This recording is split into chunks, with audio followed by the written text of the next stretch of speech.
right? And you would see that a lot of these things you would agree with. Some of that would be, against the current Christian doctrine, but you see a lot of similarity. So obviously it's an Arabic word, right? You didn't think it's an English word, right? And if you were to open an Arabic Bible, you wouldn't see God, you would see Allah. Okay, so that's close enough. So number one thing, Allah represents or is the name of the only one, the only deity, the only one worthy of worship, right? So people have taken many God, right? Some people take themselves as their own, as God, right? Their arrogance as God, their desires as God, statues as God, whatever. The only one worthy of worship is known as Allah. What does worship means? Utmost love, right? So the true essence of worship is that Allah, the God, the one who created you, the one who chose that Zubair should be created. He's even worthy of creation and worthy of existence in 2018. Likewise for all of you is Allah, and He is the one who I should have utmost love for. And then at the same time, utmost submission. So if He says don't go near the tree, I realize that I shouldn't go near the tree. Even though I don't know why, and sometimes I may know partial why, but I still submit.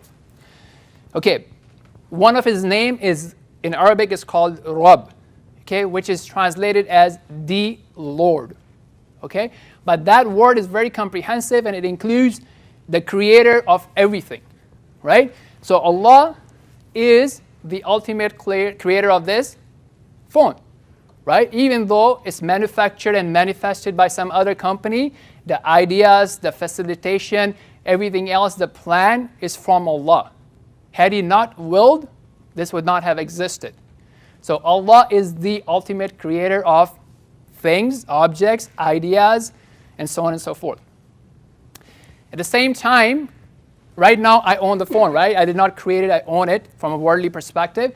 So Allah is the complete owner as well. Even though I may buy things, sell things, eventually Allah is the owner, right? So if I lose it, right? And I should be, where's my phone? Why do I always keep losing my phone? No, at the end of the day, Allah is the owner. He gifted it to me. He facilitated it for me to have it. And if it goes away, then it's also from Allah. It belongs to Allah. It always belonged to Allah.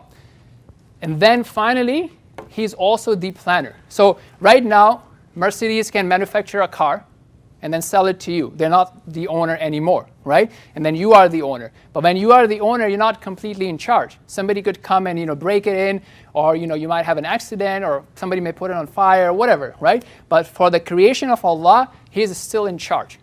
Nothing can harm or benefit them except by the will of Allah. He's completely in charge. He's the planner. He's the sustainer. He's the nourisher, so on and so forth.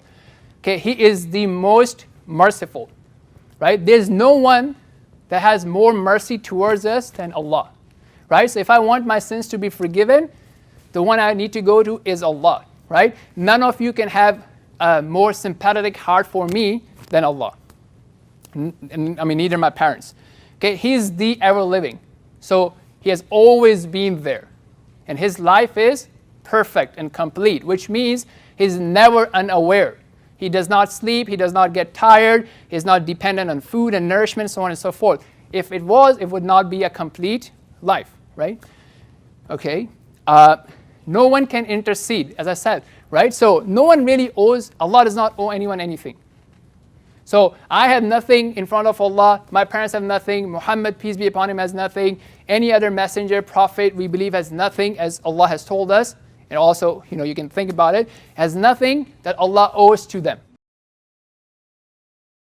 So if Allah does not want to forgive me, if every creation of Allah goes to Allah, say, forgive Zubair, and Allah doesn't want to forgive me, that means I don't deserve to be forgiven, right? Because who is the most wise? Who is the most merciful?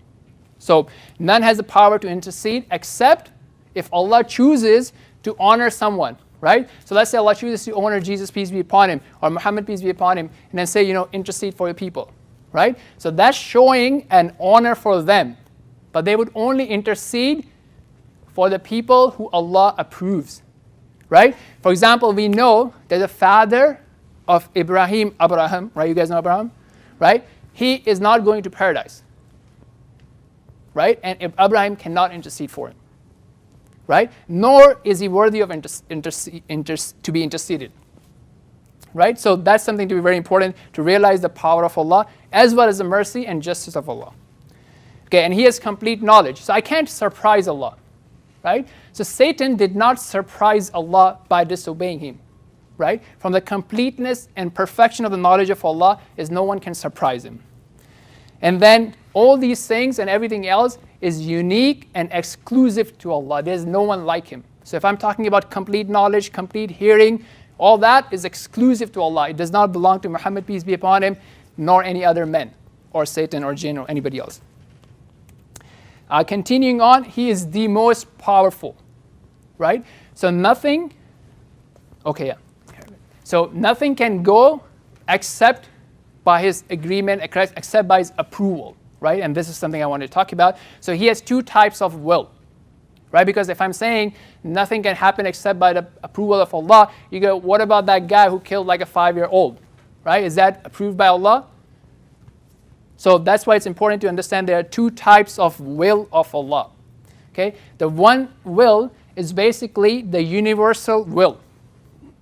So that will is nobody can escape that. So when I was born, I didn't have a choice, right? That day, that moment, boom, right? When will I die, right? When I'll be healthy, when I'll be sick, what time I'll be rich, what time I'll not be rich, so on and so forth. All these things are complete in control of Allah. Anybody who is very, very arrogant and denying the power of Allah subhanahu wa ta'ala, even that person cannot escape the will of Allah.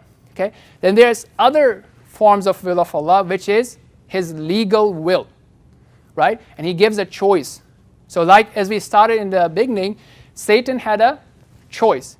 Allah wanted him to prostrate, but Allah did not force him to prostrate, right? So that choice is also from Allah, right? Had Allah wanted, that choice could have been taken away, right or wrong? So you have a choice in certain sayings. So likewise, do not kill innocent people. That's a choice, right? If Allah wants, he can take that away, but sometimes he leaves it, and that leaving has a greater wisdom, right? Just like Allah told angels, yes, I will create human beings and they will shed blood, but that even has a greater wisdom. Right? And we can talk about it if needed. But the point is there's two types of will, something that is imposed and something that is, you have a choice. Right? So Adam had a choice about the tree. He was physically and environmentally capable of eating from that tree. But God did not want him to eat from the tree. So having said that, ultimately everything is under the wisdom of Allah. Right? Is under the wisdom of Allah. So whatever happens, it will be under the wisdom. So even